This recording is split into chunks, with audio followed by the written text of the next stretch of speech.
Assalamualaikum warahmatullahi wabarakatuh. Bismillahirrahmanirrahim. Alhamdulillahi rabbil alamin. Wassalatu wassalamu ala asrafil anbiya'i wal mursalin, ala sayyidina Muhammadin abdika wa rasulika ala nabil ummi wa ala alihi wa sahbihi ajma'in. Amma ba'du. Bapak, Ibu, saudara-saudaraku rahimakumullah. Dikala mana kita dalam menempuh suatu kehidupan ini, kenapa kita selalu untuk mengikuti dalam jalan masuk kepada ajaran Allah atau dalam dinullah? Di situ ada ajaran-ajaran Allah yang mana Allah telah memberikan tuntunan kepada utusannya Nabiullah Muhammad sallallahu alaihi wasallam. Maka sepatutnya kita sebagai umat Rasulullah sekaligus sebagai hamba Allah terasa terpanggil dengan adanya itikad keyakinan kita bahwa kita adalah sudah masuk di dalam agama Allah, mana yang tertuangkan di dalam Al-Quran. Wallahu ta'ala fi kitabil karim, a'udzu billahi minasy syaithanir rajim. Ya ayyuhalladzina amanu atiullaha wa atiur rasul wa la tubtilu a'malakum. Wahai orang-orang yang beriman, kata Allah, taatlah kepada Allah dan taatlah kepada Rasul, dan janganlah kamu merusak segala amal. Dari konteks ayat ini, Bapak, Ibu, dan saudara-saudaraku yang dimuliakan Allah, coba kita saat pertemuan ini menggali dan mengkaji apa paparan yang telah dituangkan dalam ayat tadi. Satu, kita diingatkan bagi hamba Allah yang benar beriman diberi kehormatan oleh Allah, panggilan yang begitu sempurna. Kata Allah, hei orang-orang yang beriman. Berarti kita sudah bersahadat dengan dua kalimat syahadatain, asyhadu alla ilaha illallah. Dalam perikraran kita hanya mutlak tiada Tuhan yang patut diibadahi dan disembah kecuali hanya Allah Subhanahu wa ta'ala. Disambung dengan Muhammad Rasulullah, dan kita mengakui bahwa sesungguhnya Nabiullah Muhammad sallallahu alaihi wasallam adalah sebagai utusannya. Di sini kalau kita mengambil peran Rasulullah yang begitu berat untuk memegang amanat Allah, untuk memberitahukan dan mengajarkan salah satu agama Allah kepada semua manusia. Terletaklah di situ bahwa kalau kita sebagai umat Rasulullah ada anjuran yang pertama, taatlah kepada Allah. Dalam arti takwa ini di dalam Al-Quran adalah memberitahukan bahwa Allah ada suatu perintah dan larangan, juga ada suatu nasihat. Karena ayat-ayat yang ada di dalam kitab suci Al-Quran adalah satu sebagai petunjuk dan yang kedua sebagai obat untuk diri kita semua. Maka tertutuplah kita untuk selalu beriman taat kepada Allah dan Rasul-Nya, dan diingatkan untuk kita semua yang kedua, jangan sampai di antara kita semua melakukan hal-hal yang tidak sesuai dengan apa yang dicontohkan Rasulullah. Karena kalau kita lepas dari ajaran Allah yang telah dicontohkan Rasulullah, kata Allah, disambung pengertian ayat tadi, dan janganlah kamu merusakkan segala amal. Inilah Bapak Ibu, saudara-saudaraku rahimakumullah, kenapa Allah mengingatkan jangan merusak segala amal kita.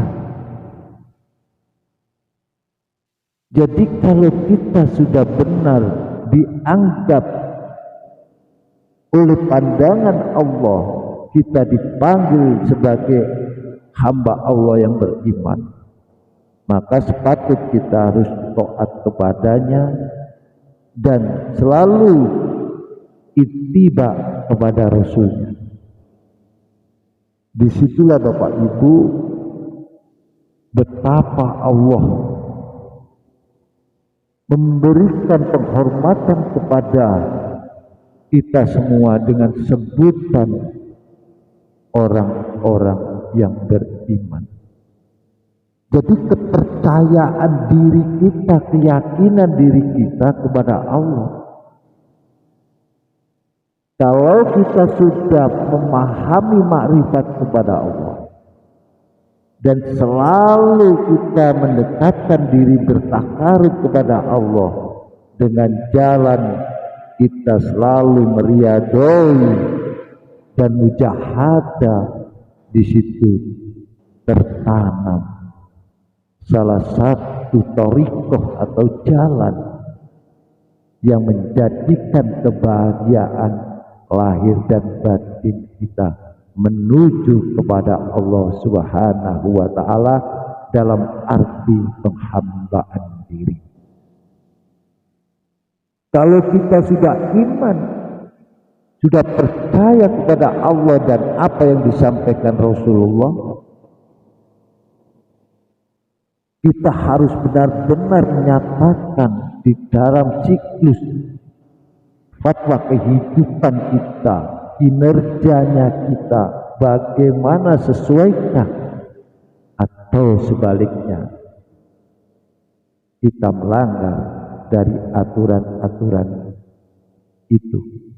Inilah Bapak Ibu, makanya kalau kita sudah mendapatkan suatu gambaran yang telah dicontohkan oleh Rasulullah, kita kembali ke belakang, ini namanya, mohon maaf, berarti kita pengingkaran. Disitulah akhirnya ada di dalam diri kita tidak akan sepenuh hati menghambakan diri percaya kepada adanya Allah dan dengan adanya utusan Allah. Akhirnya di dalam benak kita, dalam pikiran kita merasa enjoy, tenang, tidak memperdulikan dengan apa yang diajarkan oleh Allah yang mana disampaikan oleh Rasulullah. Padahal kita semua, Bapak Ibu, maaf, dan saudara-saudaraku yang hadir juga yang di luar sana, kita sudah berikrar yang tadi dengan bahasa bersyahadat. Karena kita sudah mengucapkan dua kalimat syahadat inilah, kita harus benar-benar membuktikan dalam penghambaan ini kepada Allah. Jangan sampai kita terbelakang lari dari pengikraran kita. Akhirnya pun Allah mengingatkan kembali, seumpama kita lari dari apa yang telah kita ikrarkan setiap hari dalam kita menjalankan secara sholat syariah. Di situ kita selalu mengucapkan asyhadu alla ilaha illallah wa asyhadu anna muhammadar rasul. Di situ disertai tangan kita. Bukti tangan ini dengan angka 1 kalau kita benar-benar menanamkan iman tauhid kepada Allah Subhanahu wa ta'ala. Karena apa?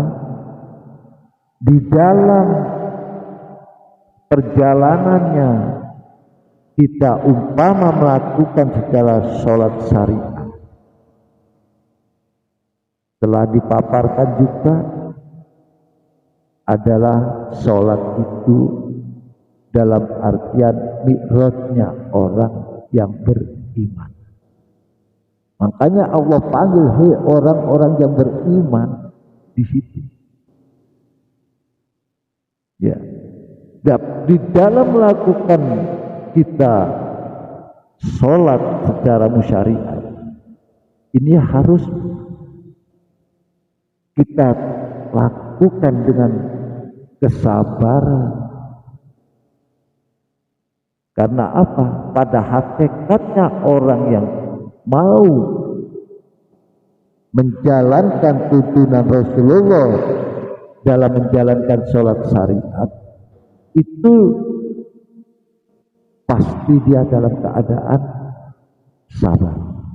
Maaf Bapak Ibu, ada orang yang bersifat sabar ya, tapi mungkin dia tidak melaksanakan apa yang dicontohkan Rasulullah dalam sholat syariatnya. Ini ada, tapi yang dikatakan orang yang sholat, dia pasti dengan menerjemahkan sifat sabarnya. Wasta'inu bisabri wassalah. Di sinilah. Kenapa ditanamkan di situ kesabaran dulu?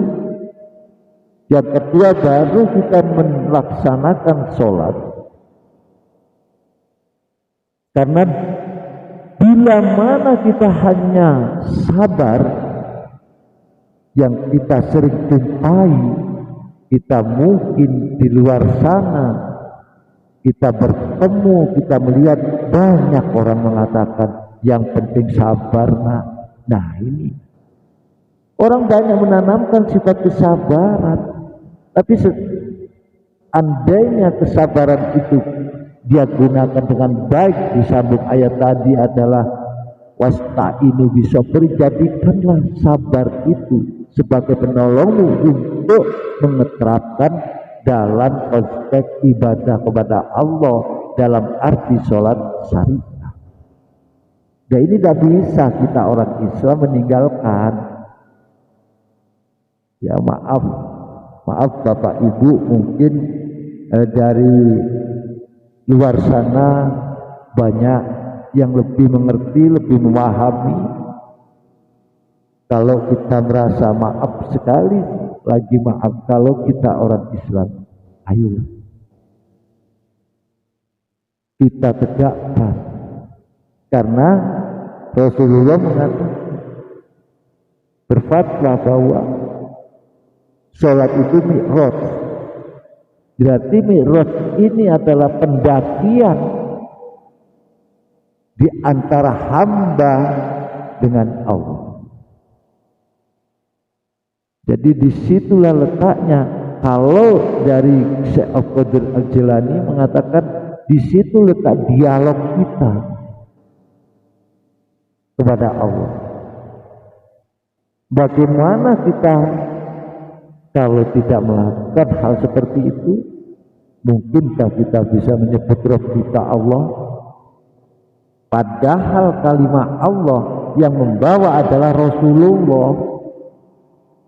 Nah inilah, jadi walaupun setinggi apa istilahnya kita ini dalam konteksnya suatu ilmuwan atau di tingkat, tapi sebagai dasar fondasi setelah kita berikrar kepada Allah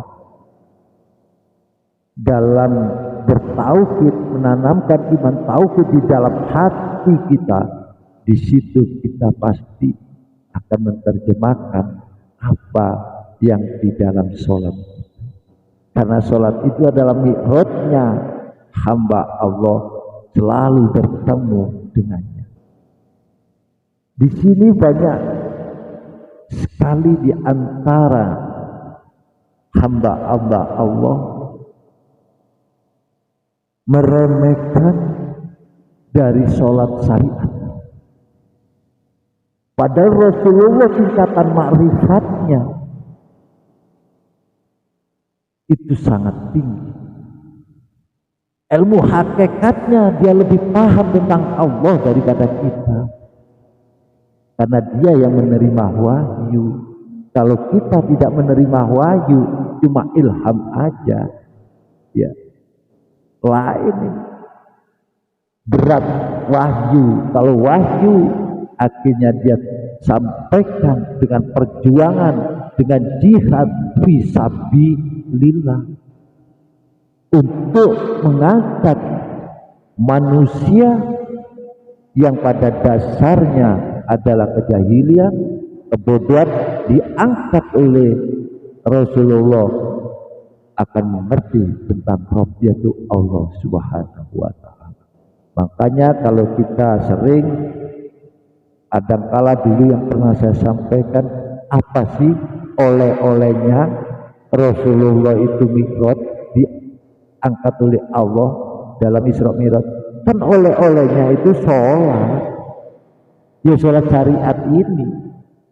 Disitulah kalau kita sebagai umat Rasulullah, tolong Bapak Ibu jangan tinggalkan sholat ini, karena sholat ini jangan dianggap sebagai kewajiban, jadikanlah kebutuhan diri. Kalau seandainya itu menjadikan kewajiban, menjadi beban di dalam hidup kita untuk bermuamalah. Tapi kalau itu dijadikan kebutuhan diri, seperti kita kerja untuk mencari rezeki dari Allah, maaf sekali lagi, apa enggak malu? Rezeki Allah yang beri. Terus kita diperintah untuk aksi musola, tidak mau. Nah ini gimana? Ya, maunya enak, dicukupi segalanya, hasbunallah wa ni'mal wakil, ni'mal maula wa ni'man nasir. Tapi perintah-perintah Allah dia langgar. Dan ini ada sanksi sangat berat dari Allah. Seandainya kita dihadapkan oleh Allah di situ, kita dicoba dalam kesulitan untuk mencari nafkah, baru terasa. Dikasih cobaan, ujian sakit, baru terasa baru mau menyebut Allah, tapi dikala dikasih kemudahan, kelonggaran, ternyata kita lari dari Allah. Coba maaf ya Ibu, ini mari kita sadari, kita pikirkan kembali, supaya kita benar-benar menerjemahkan hidup ini tidak ada beban, karena Allah tidak mendolimi. Cuma kita sendirilah yang menganiaya diri kita sendiri.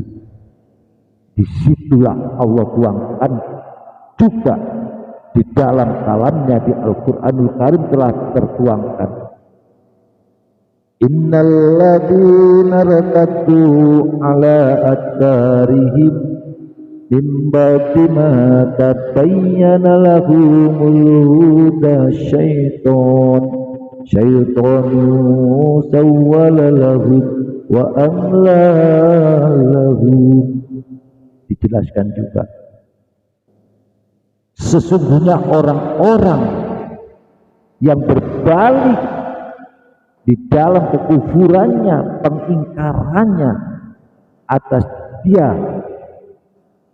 telah bersahadat kepada Allah dan dia menolak akan perintah-perintah Allah dan dia selalu menerjang kepada larang-larangan Allah, karena dia padahal dia sudah mendapatkan petunjuk di dalam kalimat syahadat, itu sudah jelas bagi mereka.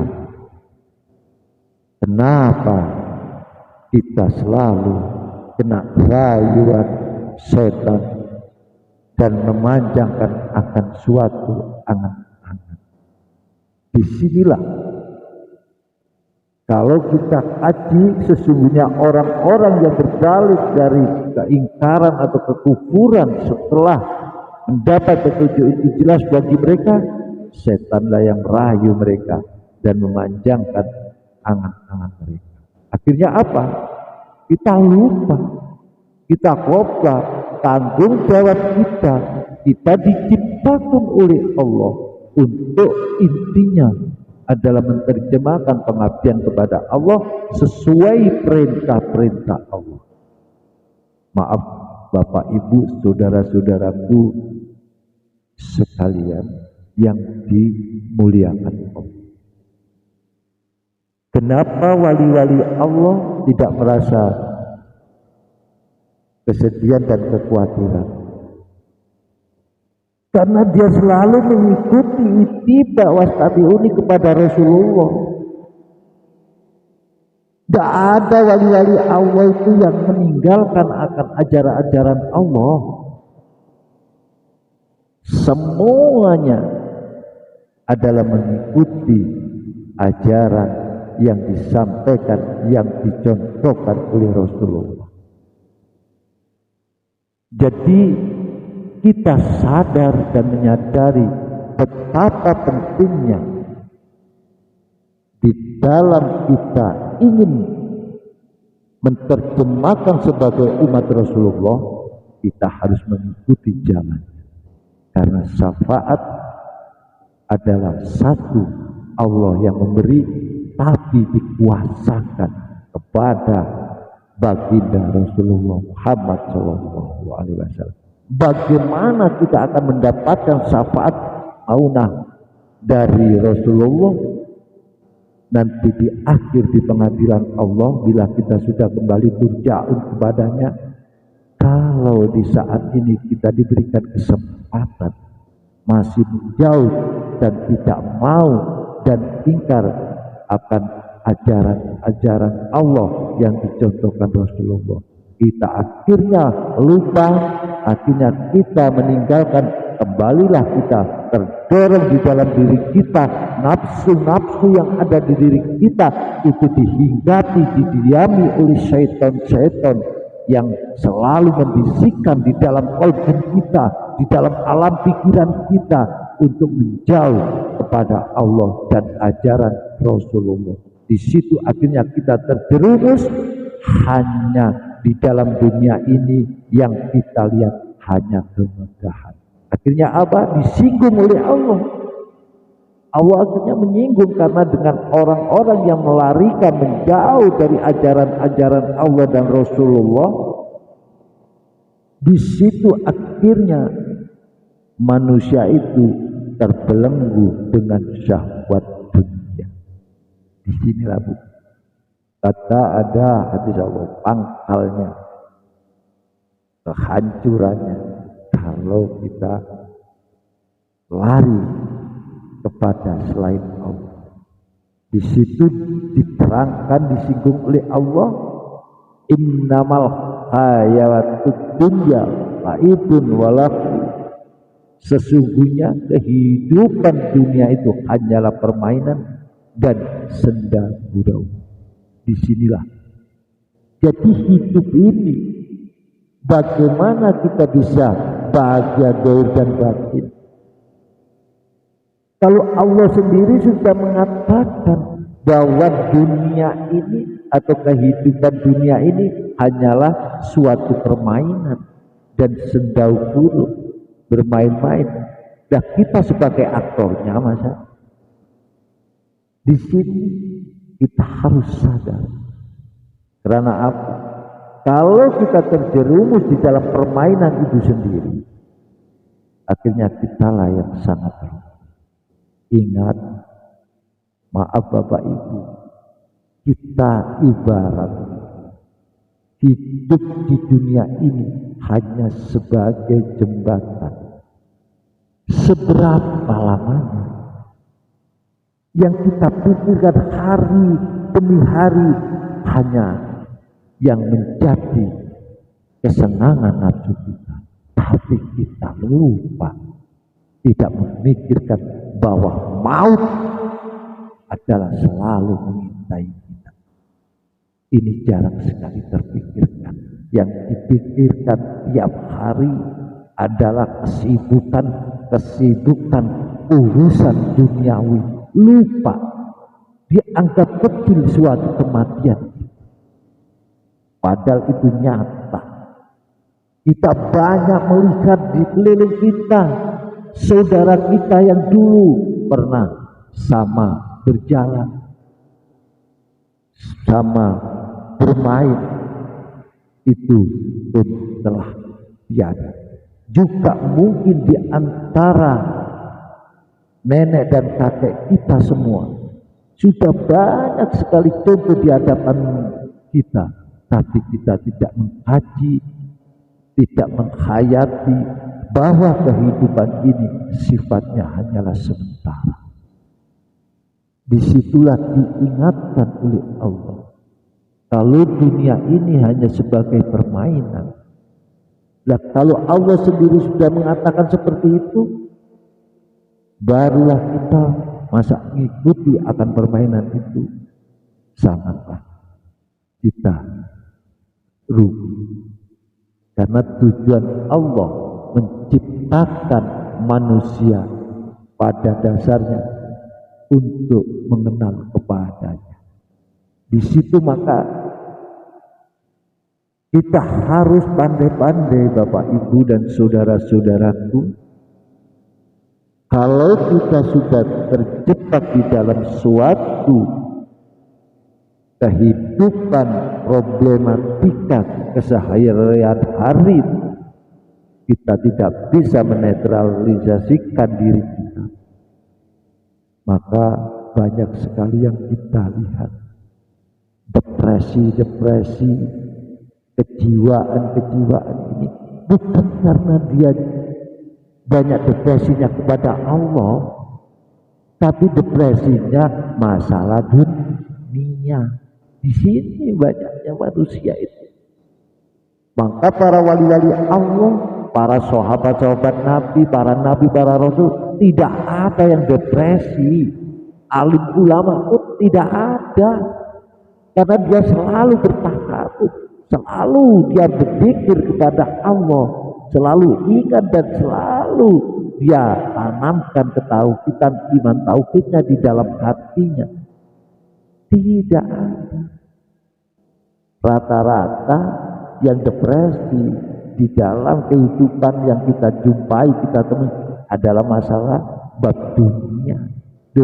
Disitulah Bapak Ibu, kalau kita terjerumus di dalam dunia ini sebagai sudah disodorkan adalah permainan, kita menjadi aktornya, bagaimana?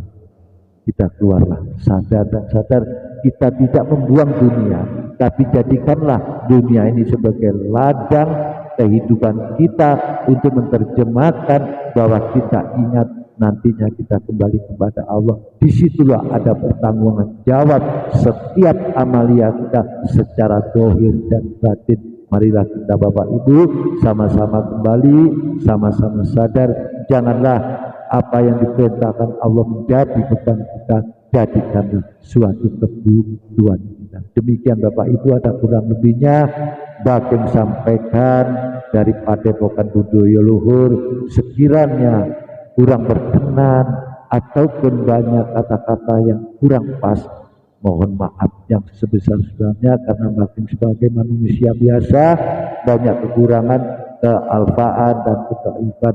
Mudah-mudahan bila ini benar adalah datangnya dari Allah, kalau salah adalah masih kotornya nafsunya Bageng sendiri. Demikian Bapak Ibu, mohon maaf beribu maaf. Sekali lagi marilah kita sama-sama kembali dalam kesadaran diri kita, tanamkanlah iman tauhid di hati kita untuk menerjemahkan fatwa kehidupan ini dalam keadaan yang baik secara lahir dan batin. Demikian kami akhiri, ihdinas siratal mustaqim, wabillahi taufiq wal hidayah. Wassalamualaikum warahmatullahi wabarakatuh. Iki Padepokan Budoyo